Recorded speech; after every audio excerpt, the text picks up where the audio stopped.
Climate risk has become one of the key issues raised in my discussions with CEOs, investors and counterparts here and overseas. Don't glaze over, the next bit is important. If not well managed, these risks have the potential to create financial system instability. Okay, the Treasurer's climate speech today wasn't quite as inspirational as K-Rudd's classic. Climate change is the great moral challenge of our generation. Climate change is an economic challenge, a social challenge, and actually represents a deep challenge on the overall question of national security. But it does signal a major shift. It's great to see a shift in the language of the government on climate change. It is long overdue. There is this massive momentum hitting home how great the costs are and the cost of inaction, how high that is. So it's coming from everywhere, and I think hopefully the pressure is just at the point where even Scott Morrison can't ignore it. Central to the Treasurer's call to arms, trillions of dollars of investment being mobilised globally in support of the transition to net zero. Money Australia could miss out on if it seemed not to be pulling its weight. The Treasurer's been quite clever here. He's talking about the cost of capital, the cost of borrowing, interest rates, and what the impact will be. And that's a lot easier to get people across the line when they understand that particular aspect of climate change. Until now, there have been multiple fronts of resistance to a net zero target within the coalition. The biggest, the National Party. But leader Barnaby Joyce seems to be gradually coming around. I've got no problems with any plan that does not leave regional areas hurt. In Washington, the PM is still holding what's left of the line. We want to make a difference on climate change. You've got to make a difference everywhere, not just in advanced economies. But the reality is a majority of voters in all 151 of Australia's electorates want more action on climate change. So with a future election to win and an upcoming global climate summit to impress, is his tune about to change? Climate change and its impacts are not going away. It represents a structural and seismic shift in our financial system, which will only gain pace over time. For Australia, this presents risks we must manage and opportunities we must seize. One person who is already seizing those opportunities is David Griffin, the CEO of Sun Cable, a company which plans to build a $30 billion solar farm in the Northern Territory with Mike Cannon-Brookes and Twiggy Forrest. David, $30 billion, 12,000 hectares of solar arrays. It really doesn't seem like you guys have been waiting around for the government on this to lead the way. Look, we are being driven by the market. So for us, for this marquee project, Australia-Asia Powerlink, we're focused on the needs of the Singapore market and Darwin and what our technology mix can provide to those markets. And fundamentally, we can deliver the lowest cost, most reliable and zero emissions electricity to both of those markets. So that's what we're getting on with doing.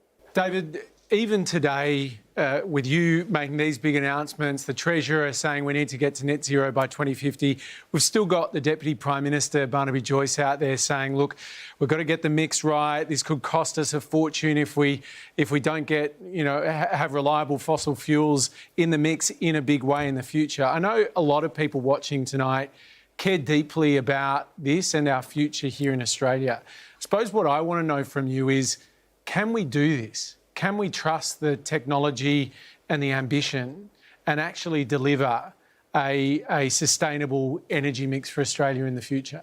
Absolutely. Of course we can.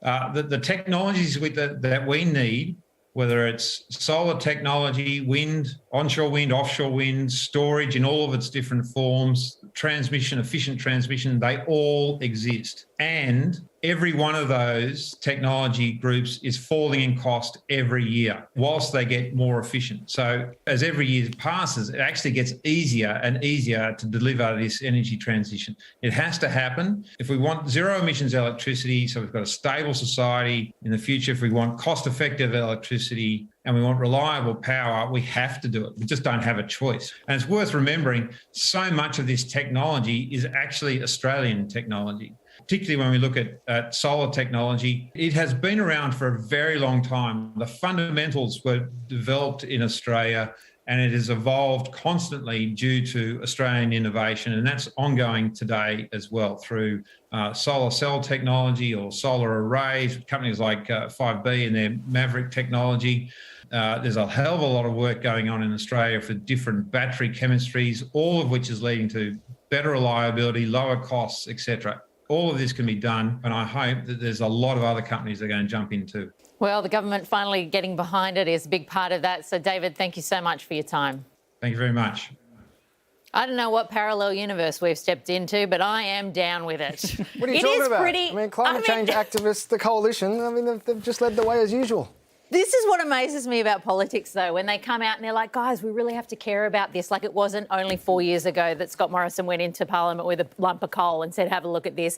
And now Nancy Pelosi's out there saying this guy is leading the way because he's talking about the Paris Accords over there, saying that our slogan is we meet it and we beat it. And you know what?